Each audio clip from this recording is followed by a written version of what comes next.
Good evening. It's February 27th, 2026.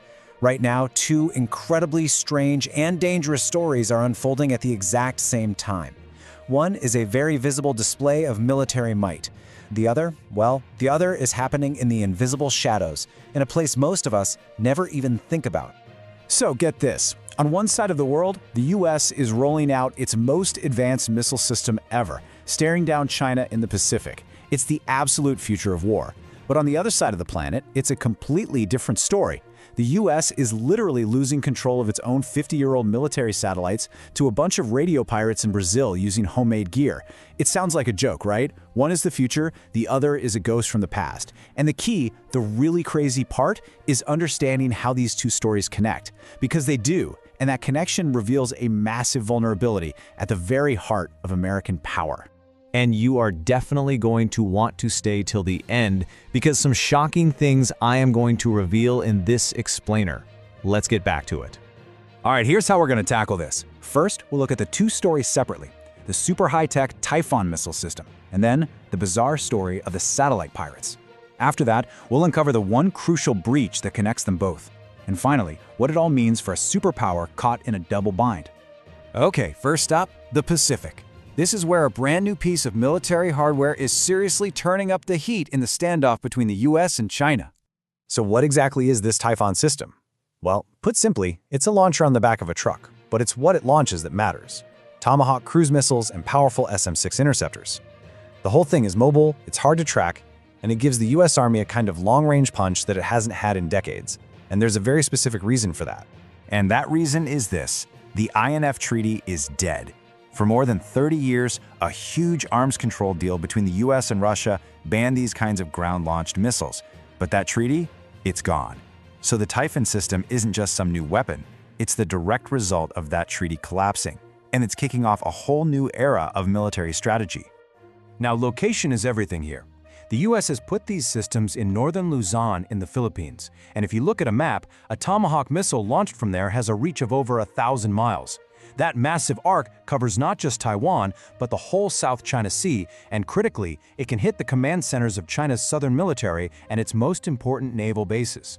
Beijing's reaction was, exactly what you'd expect. They are furious, calling it pointless and escalatory. Washington's argument, though, is all about deterrents. The idea is, if China knows there are missile trucks hiding in the jungle that can sink its navy, maybe it'll think twice about invading Taiwan. But here's the flip side. By putting these weapons on Allied soil, the US is basically turning its partners into ground zero in any future fight. And this right here is the strategic bullseye. It's not just about missiles. It's about controlling this one narrow strip of water, the Bashi Channel.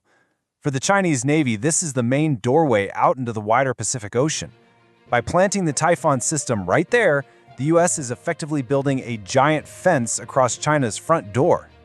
All right, now I need you to do a complete 180 with me.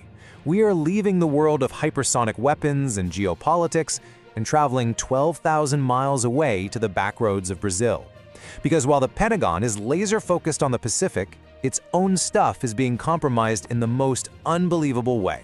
This is the FLETSATCOM system. These are US Navy satellites, but here's the kicker. They were launched back in the 1970s. And as you can see, this isn't some new problem. The first pirates were heard back in the 90s, but today it's gotten so bad that Brazilian authorities call it a national phenomenon.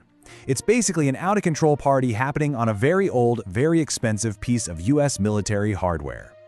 This is the question, right? It sounds like the setup to a bad joke, but it's dead serious. How can some random person with no special training, no high-tech gear, possibly take over a military communications satellite? Well, the answer is shockingly simple. See, back in the 70s, the military just never dreamed that someone could build gear powerful enough to reach a satellite 22,000 miles up in space. So they left a bunch of the channels totally unencrypted. Fast forward a few decades, and some clever radio techs in Brazil figured it all out. You just grab an old radio, build a simple little frequency doubler, and make a homemade antenna. That's it. Suddenly, you're bouncing your voice off a billion-dollar military asset like it's your own personal walkie-talkie. And here is the truly incredible part. The total cost to build one of these satellite hijacking kits? About $50. For $50. Anyone, a trucker talking about traffic, a logger in the middle of the Amazon, even a drug cartel coordinating a shipment, can get free, untraceable, long-range communications. And who paid for the satellite? The US taxpayer. So, how in the world do these two stories, high-tech missiles and low-tech pirates, actually connect? I know, they seem like they're from different planets, but they are linked by one incredibly important theme: vulnerable infrastructure. These pirates aren't just some funny story. They are a symptom of a much, much bigger problem. Because it turns out Brazil isn't just a hotspot for radio pirates, it's also becoming a hub for some seriously sophisticated cyber attacks. Just recently, a Brazilian hacker who went by the name US Dodd was arrested. And this guy wasn't some kid in a basement. He hacked into the FBI's own cybersecurity network, the aerospace giant Airbus, and even the EPA.